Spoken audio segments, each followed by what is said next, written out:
so excited to be here and to be with you today. We have Sarah Foley, who is going to be talking to us about vertical mindset, our vertical blonde right here with us at hackmindkind.com. So Sarah, how have you been doing since our last call? I've been doing pretty good. I've actually given myself some space to kind of just kind of tune out a little bit and just really tune into my little boy. And we've done a lot of playing, and with Mother's Day, and it was really nice, to just sort of listen to that part of me that was like, you're trying to do too much right now. And right now, like, you just need a little bit of space to kind of breathe and just be. And it's funny how I think some of us that are like go-getters, overachievers, like we're out to, change the world, we don't give ourselves enough permission to just relax into the moment sometimes. We're so focused on everything that we need to do, especially me. I mean, I'm speaking from my own experience. But that moment of just to just be present within, our homes and our families, which, on the flip side, some people will be like, I'm just been way too present.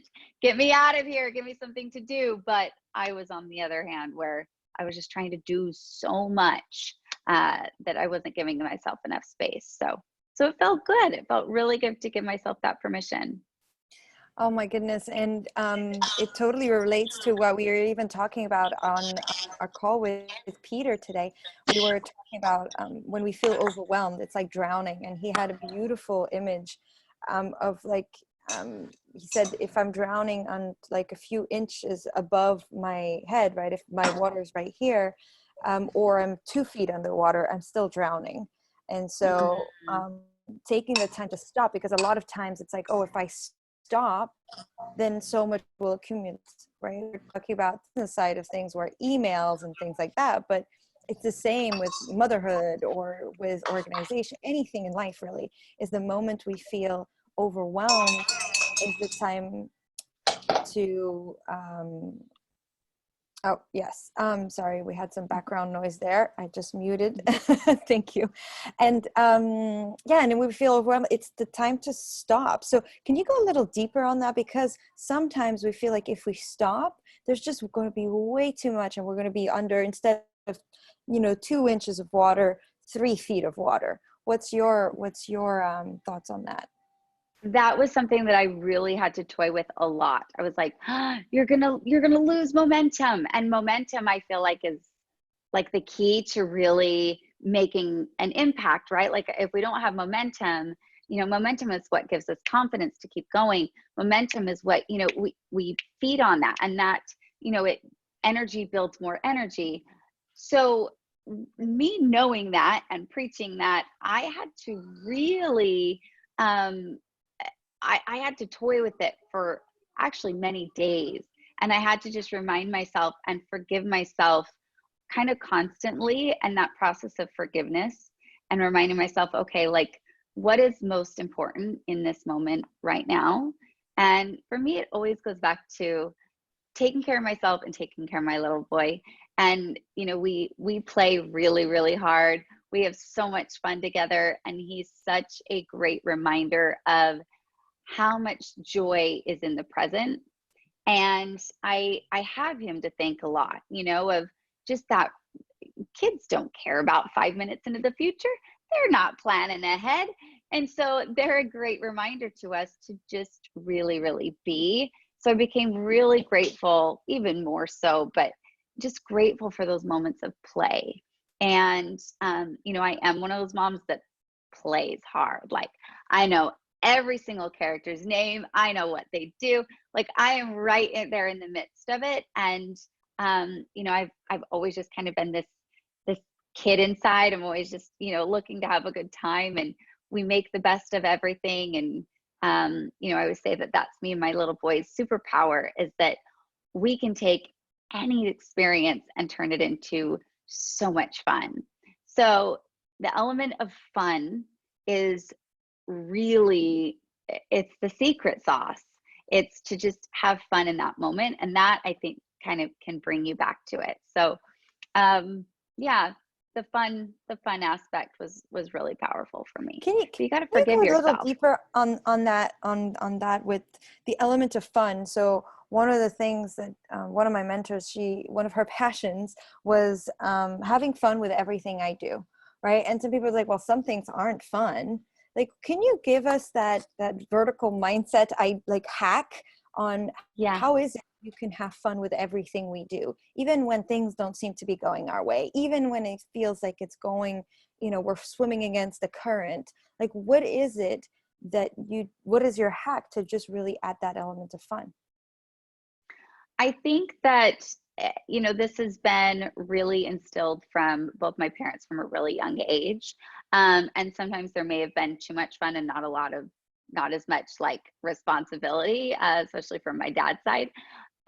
But I'll actually say something that was one of my very dearest friends. She taught me about her dad, and we're talking about swimming, so that's why it's coming to mind. But her mom was a severe alcoholic, and that is not fun. Being raised with a severely alcoholic parent is not fun. That is not what a child is going to equate to fun. But her dad had the secret sauce.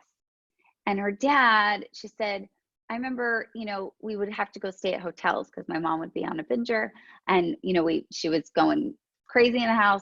So we had to get out of the house and we would go sleep in a hotel. But he had this way of like, now we got to go play in the hotel pool. So it was like, where is the fun in the hard time? And there always is going to be one, I promise. Whether it's even a loved one has passed and you go down memory lane of like every silly, funny memory of them that just brings you to tears of laughter. That's fun, or like she was saying with the alcoholic parent, it's the fun that we get to go to when we have to get away, right? So make sure that we're going to fun if we have to escape from something, that we're escaping to fun. Escaping to fun and finding the hotel pool and having fun is very different than going into denial. So I think that it's really important to maintain that it is not about denying what's going on. Okay, it's so important. And I know denial very well. I was stuck in denial for about 4 years after I was hurt. I was just pretending like it didn't happen. So pretending like it didn't happen and going into denial is very different than finding the element of fun and the bright side. Does that make sense? Like, you really have to make that distinction for yourself of, is this me pretending like it didn't exist? Or is this me making the very best out of what is a very hard situation? And so that was what we did when, especially when I was hurt. I've got a really great photo. Maybe I'll have to send it so we can put it up on the Facebook, of me in the hospital. I still wasn't even able to sit up straight. So I'm laying down in bed and I've got a girlfriend on each end of me. So I've got both my legs are being shaved. My girlfriends were shaving my legs. One girl is painting my nails. And then we've got someone over here. What was she doing? She was doing something to my hair. And we had so much fun. That moment was one of my favorite moments in the hospital. I couldn't lay up. I couldn't sit up. I could not sit up. My body wasn't even healthy enough to sit up in bed yet. And here we were laughing our butts off. We had so much fun. And the element of, they just knew me so well. It's like they came in, storming the troops, and it was like beauty supplies. They knew what, the way to fun for me. And so that's what we did. We found the fun in the hardest times. And that's when knowing yourself is really important. You know what makes you tick. You know what like juices you up, right? My girlfriends knew that if they came in and helped me to feel pretty, that was going to do wonders. Another day they came in and my roots, as they are again, I'm wearing these with pride thanks to quarantine, but they were in the hospital, And my one girlfriend flew into town from Utah to Colorado, and she dyed my hair. And here we were in the hospital sink. They're washing out the bleach. That is finding the fun. That is turning something that is so hard and finding the fun. We didn't deny that what was going on. Those girlfriends still held me while I bawled my eyes out. But they gave me moments of fun that some of my favorite memories of my life are in my hardest times. That moment of them surrounding me was one of my favorite memories. Wow. And thank you for sharing that. And one of the things that comes to mind when you're sharing is that, you know, you said two things. And one thing, I can see that even for friends, family members who would be like, it's wrong. Like that preconceived notion that it's wrong to be having fun at something like when somebody passes away, or when you have an accident, or even right now, dealing with the challenges that some people may be dealing with due to COVID-19 and financial stress and all of this stuff, that it's wrong to have fun.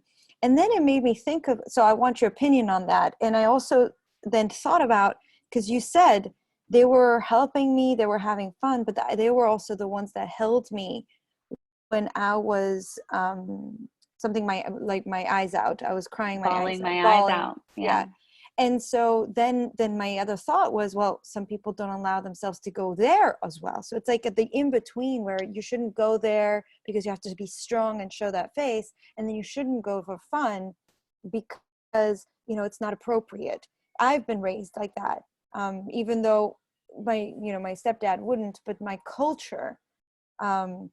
At home maybe less, but my culture definitely, I can see it, like my grandma, friends, family, all of that. It's like, no, you don't go for the fun, and it's also, you don't like let yourself go, you got to be strong. So what are your thoughts on that? Well, I had a really great conversation even with a girlfriend recently, and she was talking about that. She says, I just don't allow myself to go there. And I said, well, then you're not allowing yourself to be human. To be human means that we are having a very human experience. And to be human means that there is every single emotion. There's every single kind of experience. There's the most joyful, celebratory times. And there is the deepest, darkest, hardest moments, losing a loved one, getting severely injured to a life-altering degree, getting an illness, going through COVID-19, losing someone through COVID-19, being, sick with COVID-19.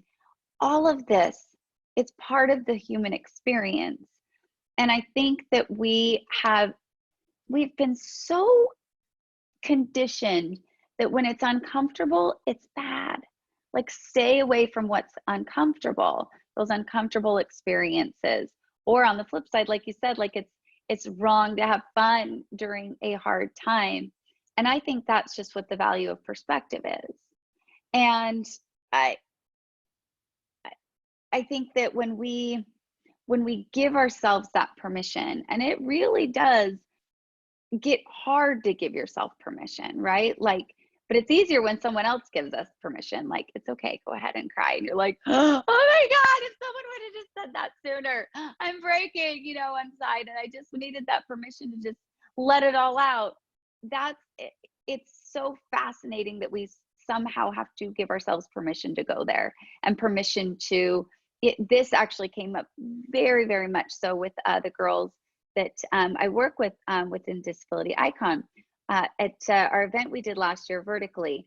And the way she said it, every woman in the room was like, yes, that if we allowed ourselves to be happy with a disability, then the disability has won. And so it's this idea that there's a winning and there's a losing, and that if we allow ourselves to be happy in a hard time, then that hard time has like gotten the best of us somehow. But I think that disability has won if you don't allow yourself to be happy. Like, why would you ever allow yourself to not, or why would you ever prevent yourself from being happy because of something that's going on in your life? Like that is our privilege to be happy, and that's our choice to be happy.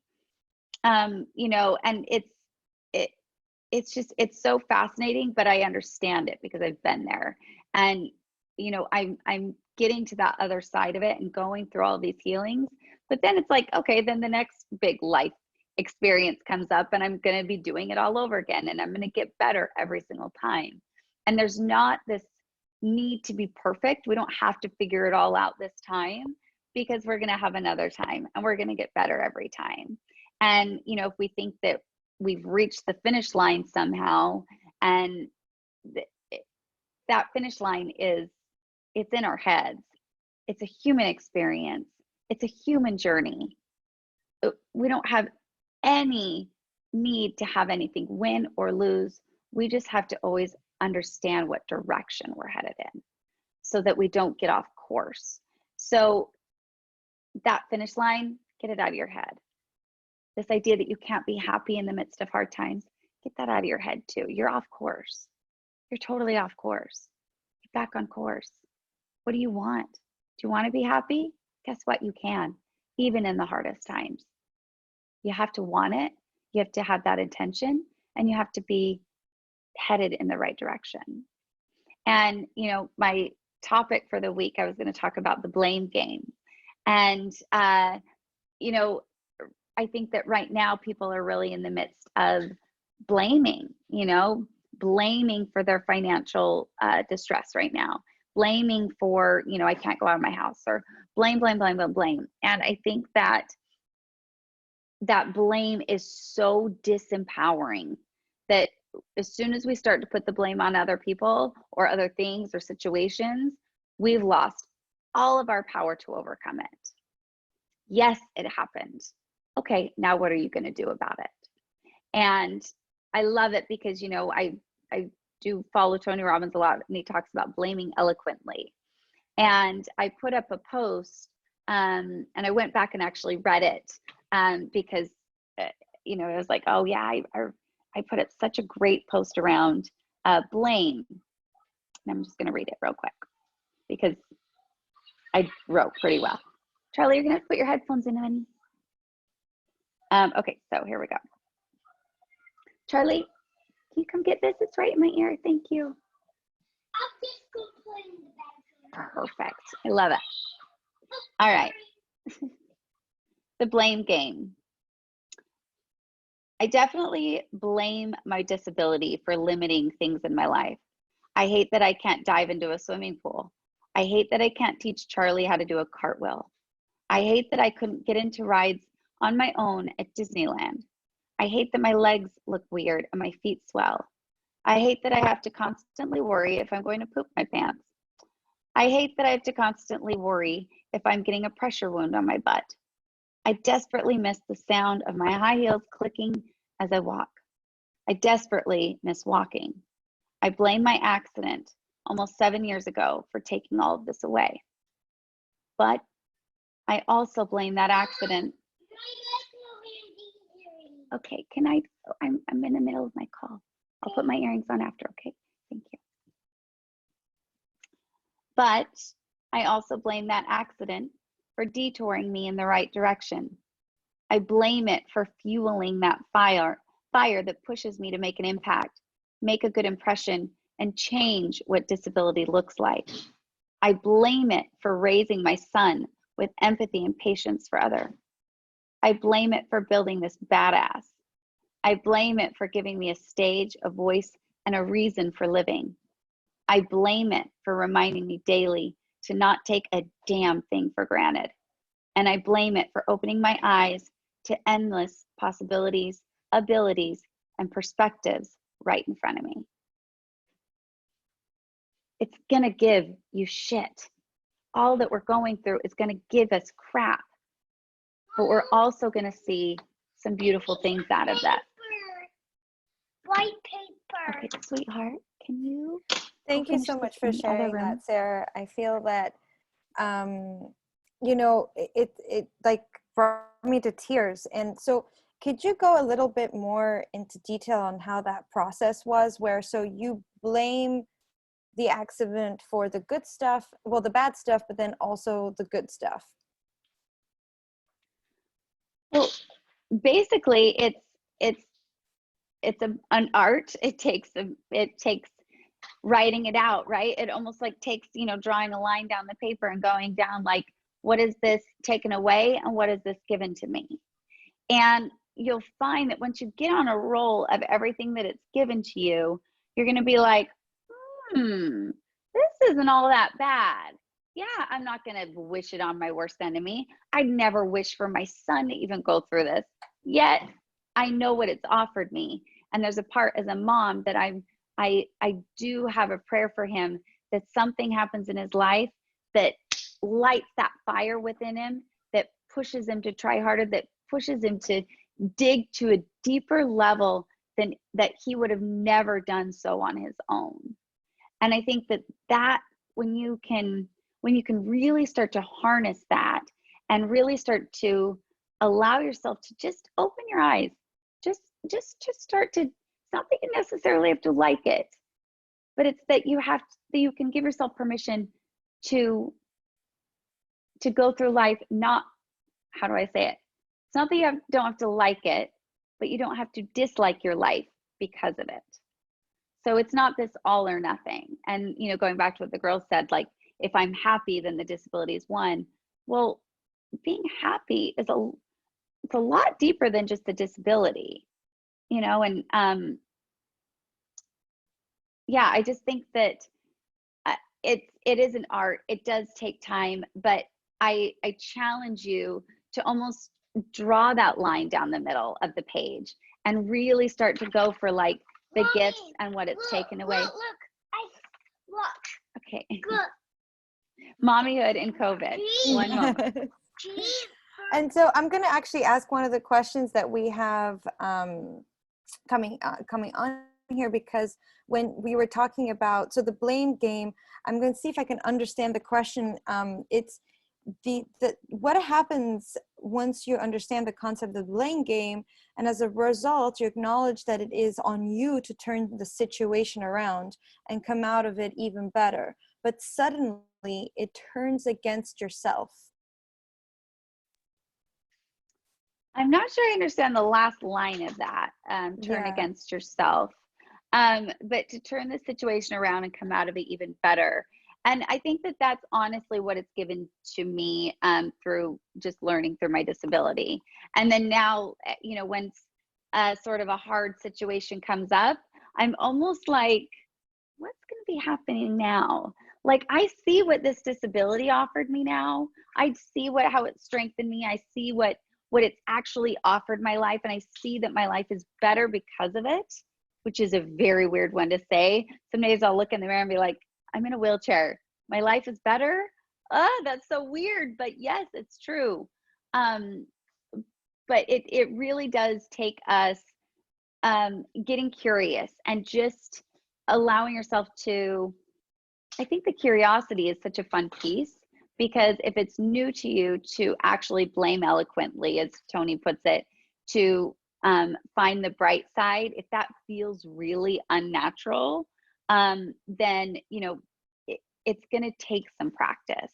And I think when things are on paper, putting that pen to paper, through journaling, through something like this, where, that might be your challenge for this week, if you're watching this, to take COVID or whatever hardship you're going through right now. What is it taken away and what has it offered you? And try to allow yourself to let that gift side get a little bit longer than the other. Really, really start to search and go there. Like, don't be afraid to, if it feels too far-fetched, like that's really reaching for it. No, it's not. It's all there to serve you. It's all there serving a purpose. So yeah. And then that last line, turning against you, I'm not sure exactly what they're asking. Maybe if they want to yeah, so if you want to elaborate detail, on the question, you can definitely put it in the Q&A. We've got 2 more and I'm very conscious of the time. So how do you get yourself in state when you don't feel like it? So when you were saying, you know, we were talking about fun at the beginning of our call, it's like sometimes I totally get that. Like I'm angry, or I'm upset about a certain situation and it's not fun. How do you change that? How do you get into that state? So sometimes you may have to let the hard negative thing to run its course before you can come into state. I know that sometimes when I'm in the depths of like a really hard cry, I feel like sometimes just that purging of that emotion so that it's not trapped inside. Because if that emotion is trapped inside and you're trying to get yourself in state, sometimes there can be a battle going on. So if you're in the depths of a cry, for me, journaling. Like I'm going to talk about every week. You guys get yourself a journal and a pen. Go for it. Like that is my way to purge. And then from there, you have to find out what works for you. For me, music. I have a playlist that is just about going into state. I've got my kind of inspiration. Look at my hand. It's amazing, Charlie. If you read the almost in it. I've got my kind of inspirational, anything by Sia, like I can just fly, my wings come out. And then there's like when assertive vertical blonde needs to come out. And I'm telling you, there was even a moment last week where I just got in front of the mirror and I slicked my hair back and I turned on Smells Like Teen Spirit from Nirvana. And I just got so assertive, so ready to rock and roll. Like that is my go-to, and it changes me on a dime. So, you know, find those songs. I feel like music is magic for us. Or it could be that one person that can like flip it around for you no matter what. Make sure they are your phone a friend. They are on speed dial, letting them know like I'm going to be needing you a little bit more. But you have to find what works for you. But come on, you know that song. You know that song that when that song comes on, everything changes in your life. Everything. So all you got to do is press play. And that leads me to the next question, because it's like, how do you deal with people that are judgmental? And even though you give yourself permission, so you give yourself permission to have fun or to cry or whatever it is that you're giving permission, how, and they're trying to take away that fun. They're trying, not, I wouldn't say they're trying to take away, but that question, that's what it mentions. They're trying to take away that fun where it's not their state. So it's like, how do you deal with that? Well, you have to remember that, you know, people handle things very differently, and you finding the fun, if it's new, they're going to be like, who are you? You're changing. That's going to make them fearful. So it could bring something up for them. And I think that, you know, the book, The Four Agreements, not taking things personally. Oh gosh, like that's one to really practice. Know that it's not you. It is their uncomfortable feelings around what you may be doing, or that you're acting different, you're changing. But you have to protect yourself. Really, really protect yourself. Just as if you were a parent and you were protecting your child against someone that was maybe not good for them or toxic.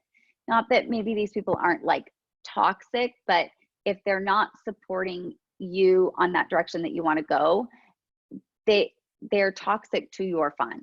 Okay, so you have to really protect yourself. If they are in your home, it's going to be even harder. I'm not saying this is easy.